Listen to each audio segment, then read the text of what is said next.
The faculty lounge at Eldridge University reeked of stale coffee and faded ambitions, a fitting backdrop for what felt like my professional funeral. I'd spent 12 years here, clawing my way from adjunct lecturer to tenured professor in the Department of Environmental Sciences, publishing papers that actually mattered, ones that influenced policy on climate resilience.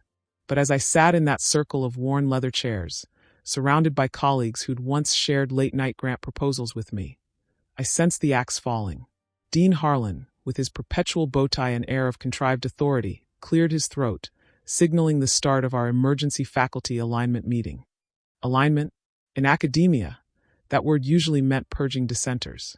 "Colleagues," Harlan began, his voice oily smooth, "we've convened to address departmental harmony. After private deliberations, we've taken a vote on tenure statuses to ensure our vision aligns." He paused, eyes landing on me like a verdict. "Dr. Lena Voss, the consensus is, your tenure is revoked. You're deemed toxic to our collaborative ethos." Toxic. The room erupted in murmurs, then nods, actual nods, from the sycophants. Professor Klein, who'd borrowed my lecture notes for years, clapped softly. Dr. Patel, my former co-author, raised her coffee mug in a mock toast. Even the department secretary, usually neutral, averted her gaze. My stomach twisted.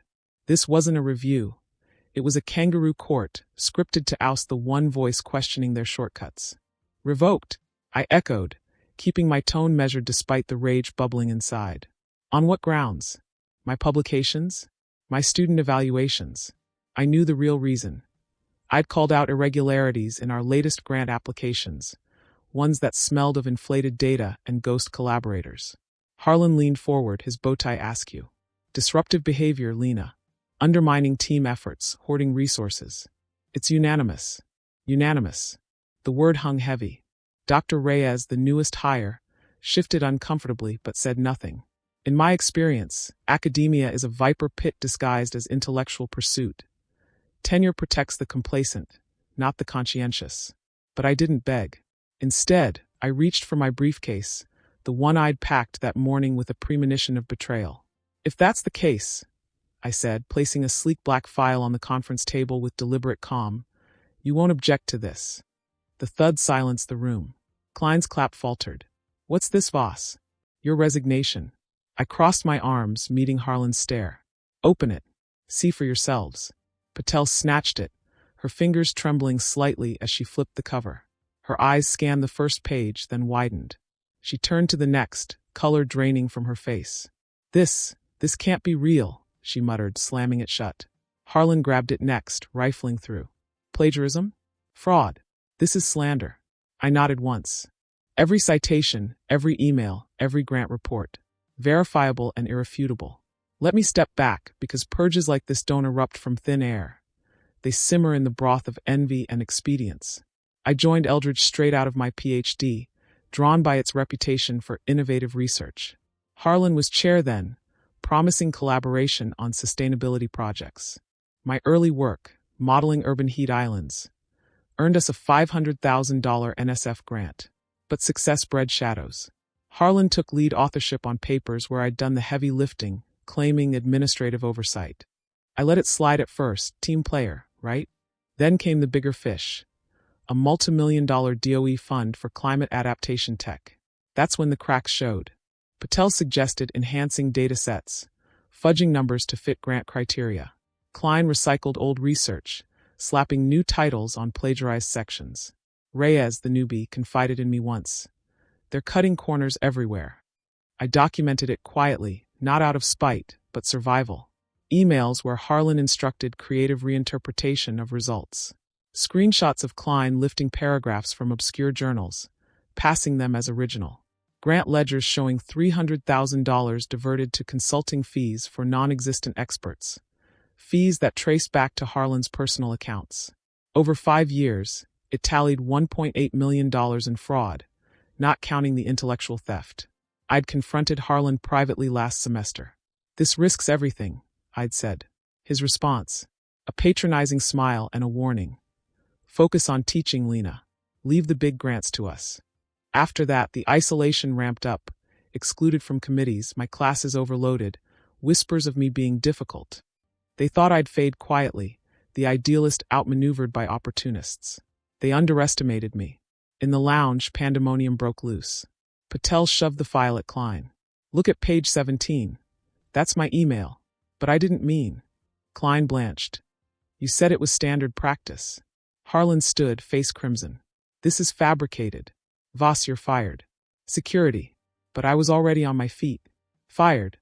After exposing crimes? Good luck with the investigations." I pulled out my phone, displaying the email I'd sent to the university provost, NSF auditors, and a journalist at Science Weekly. "It's public now." Accusations flew. Reyes whispered. I knew something was off. Others scrambled for damage control. Harlan lunged for the file, but I held firm. "You voted me out," I said, my voice laced with the contempt I'd suppressed too long. "Fine. But your house of cards collapses with me." Walking out, the hallway's fluorescent buzz felt like liberation. I'd anticipated backlash, but the purge's sting lingered. Academia should foster truth, not trample it. In my opinion, tenure has become a shield for mediocrity, rewarding yes-men over innovators. The fallout hit swiftly. That evening, calls poured in. Harlan first, blustering. "Retract this, Lena. It's career suicide." I hung up. Patel texted. "We can explain." "Meet. Explain? Theft doesn't need footnotes." By morning, the provost's office summoned an emergency inquiry. My file, now dubbed the Voss dossier, went viral in academic circles, leaked no doubt by sympathetic staff. Blogs buzzed. Eldridge scandal, plagiarism and fraud exposed. The university's stock, metaphorical, but real in donor pullouts, plummeted. Klein showed up at my campus office, pale and pleading. "Lena, we were pressured." Harlan made us. Pressured? No one forces fraud, ambition does. I packed my books, ignoring him. "Court will sort it," I said. The media frenzy escalated. Interviews requests flooded my inbox. I granted one to a podcaster focused on academic integrity. "This isn't personal," I stated. "It's systemic. Grants chase prestige, not progress. In my view, universities are corporations in scholarly drag, prioritizing funding over facts. I holed up at home, a cozy apartment overlooking the city park, sifting through more evidence. Therapy sessions helped unpack the betrayal. Years of overlooked contributions, gaslighting disguised as feedback. "Reclaim your narrative," my therapist advised. I did, sketching plans for an online platform, Voss Ed, democratizing environmental science education, free courses, interactive models, no gatekeeping. But the purgers didn't relent. February brought a defamation suit from Harlan, claiming I'd doctored the file. My attorney, a tenacious ethics specialist named Cruz, laughed it off. Their own emails indict them. We countersued for wrongful termination. March, anonymous harassment, slashed tires on my car, doxing attempts online. I installed security, reported to campus police. Klein's confession email arrived. "I'll testify if you drop charges." Bargaining? Pathetic. By April, investigations deepened. NSF froze Eldridge grants. The provost resigned amid scrutiny. Patel cooperated, turning evidence on Harlan. Reyes reached out. "You inspired me." Leaving too. In the midst, Voss Ed launched beta, modules on sustainable urban planning, user feedback glowing. Enrollment hit 5,000 in weeks, partnerships with NGOs brewing. Success tasted vindicating. Yet, Harlan's desperation peaked. A May mediation. Him across the table, bowtie wilted. "Settle, Voss. Reinstate with back pay." "Reinstate? To that toxic den?" "No," I said. "Integrity over institution." June court victories. Harlan indicted for fraud. Klein's tenure revoked. I walked free, settlement in hand.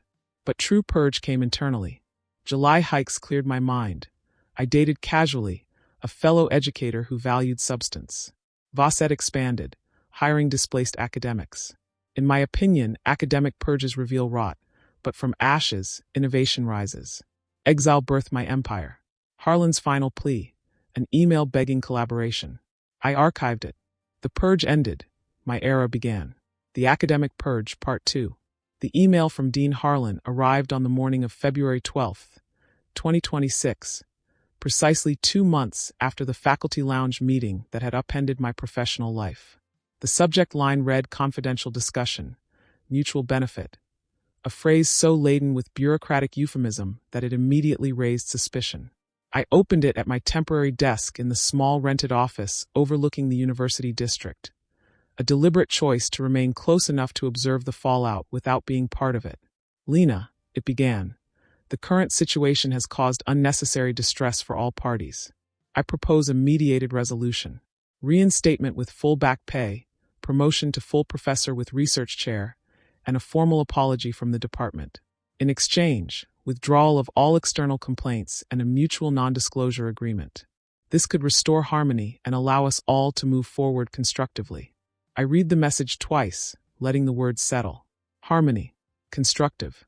The same vocabulary that had been weaponized against me when I questioned manipulated grant data and plagiarized sections in departmental publications. In my estimation, such language was never intended to foster genuine resolution. It served to contain damage and preserve the status quo. I did not reply immediately. Instead, I forwarded the message to Cruz, my attorney, with a single line. "They are attempting to purchase silence." Her response arrived within the hour, standard playbook. "We will not engage unless they offer meaningful concessions," which they will not. The university's formal investigation had by then entered its second phase. The National Science Foundation had frozen 3 active grants worth approximately $4.2 million. An external audit team arrived on campus in late January, equipped with forensic accountants and data specialists. Preliminary findings leaked to academic forums within days. Significant discrepancies in data reporting, duplicate publications under different author orders, and financial transfers to consulting entities that existed only on paper. The atmosphere on campus had become noticeably tense. Former colleagues avoided eye contact in corridors. Graduate students whispered in the library stacks. Several junior faculty members quietly began updating their curricula vitae. I received messages from 3 of them asking whether I would serve as a reference should they decide to leave Eldridge. I agreed in each case. Meanwhile, VOS-Ed, the independent educational platform I had conceived during the weeks following my removal, was gaining unexpected momentum.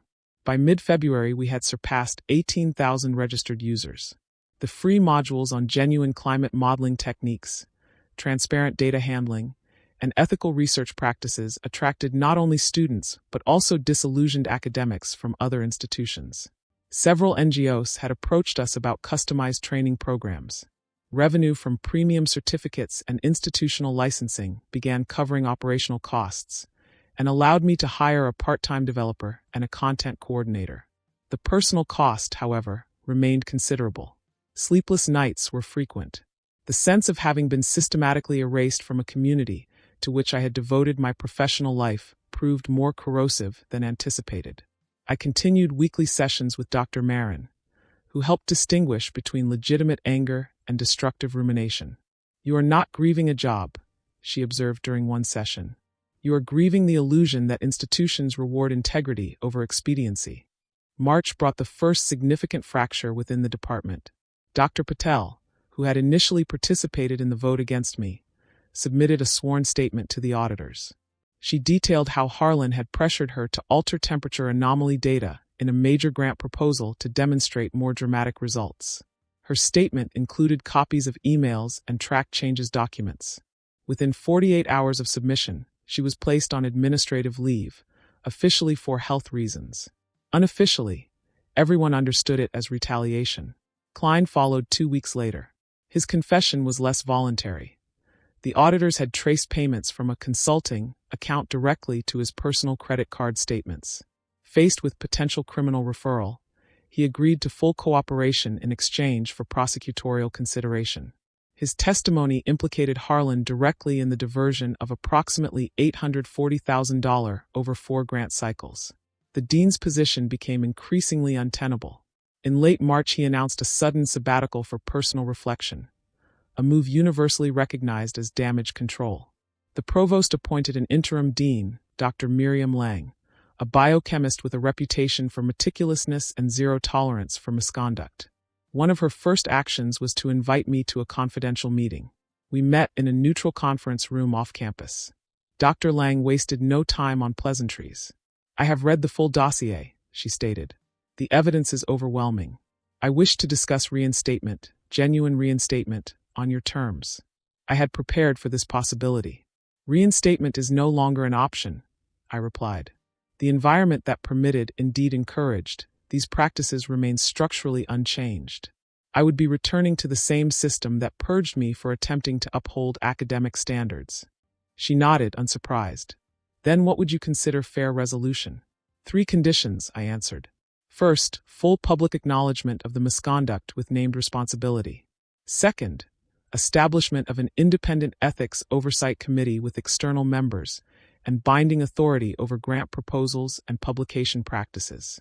Third, a substantial endowment for a new chair in research integrity, funded by reallocated administrative overhead, to be named after Dr. Eleanor Chase, my late mentor who first taught me that science must serve truth before funding. Dr. Lang considered the demands for a long moment. The first 2 are feasible. The third will require board approval. Then present it to the board, I said. April saw the first wave of formal consequences. Harlan was relieved of his administrative duties, pending the conclusion of both university and federal inquiries. Klein's tenure was revoked following an expedited hearing. Patel negotiated a quiet departure with a severance package that included a non-disparagement clause, a clause she later violated when she published a long-form account in an online academic magazine. Her piece was widely shared and quoted. In parallel, VOSED continued its upward trajectory. By the end of April, we had partnered with 2 international environmental organizations for specialized training series. The platform's transparency model, every data set, methodology, and revision history publicly accessible, attracted attention from several funding bodies seeking alternatives to traditional academic gatekeeping. May brought a turning point. The NSF released its interim report, confirming systemic deficiencies in research administration and scientific integrity at Eldridge's Environmental Sciences Department. Federal funding was suspended pending comprehensive reform. Several major donors withdrew pledges. The university's credit rating outlook was revised downward. Harlan, now effectively sidelined, made one final attempt at personal resolution. He requested a meeting through an intermediary. I agreed, on neutral ground, recorded with crews present. He appeared diminished. The bowtie replaced by an ordinary tie, the confident posture replaced by slight stoop. "Lena," he began, "I underestimated the consequences of my decisions. I believed I was protecting the department's future funding prospects. You protected your own career trajectory," I corrected evenly, "at the expense of scientific accuracy and junior colleagues' careers." He did not deny it. Instead, he made an offer. "I am prepared to retire early. I will issue a public statement accepting responsibility if you agree to limit further public commentary." I studied him for a long moment. "Dean Harlan, the time for negotiated silences has passed. The record must speak for itself." He left without another word. June arrived with a cascade of developments. The university board approved the establishment of the Chase Chair in Research Integrity with an initial endowment of $3.8 million, the largest single allocation for such a purpose in the institution's history. I was offered the founding directorship on a part-time basis, which I declined in favor of an advisory role. The position went to Dr. Amara Singh, a philosopher of science with impeccable credentials and no prior connection to Eldridge. In July, the federal authorities concluded their preliminary review. Harlan faced charges of wire fraud and false statements in federal grant applications. Klein entered a plea agreement. Patel received immunity in exchange for full testimony. The department itself was placed under 2-year probationary oversight. Personally, the summer brought a measure of equilibrium. I purchased a small house on the outskirts of the city, a place with a garden and sufficient space for a proper home office. The move symbolized a permanent shift away from the university's gravitational pull. Dr. Marin and I reduced our sessions to monthly check-ins.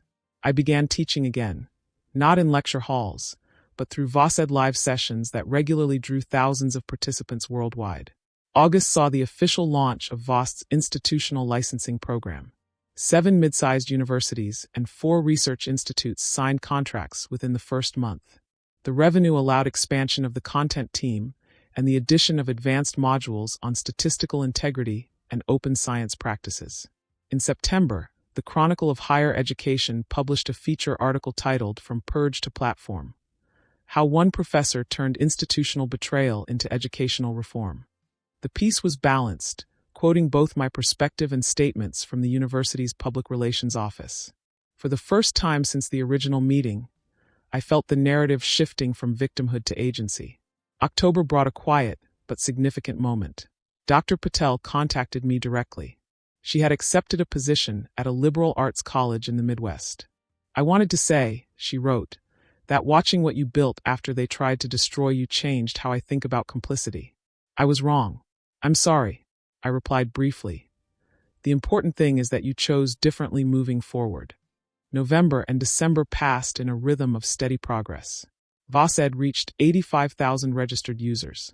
The Chase Chair hosted its inaugural symposium on research ethics.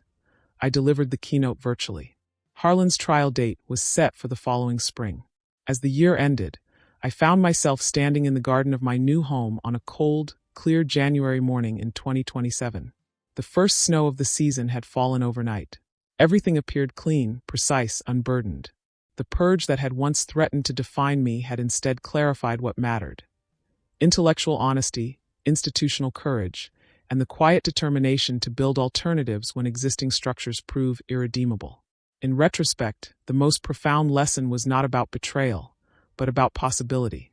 When institutions fail to protect integrity, individuals can, and sometimes must, create new ones. I closed the garden gate behind me and returned to my desk. Another module outline waited. The work continued.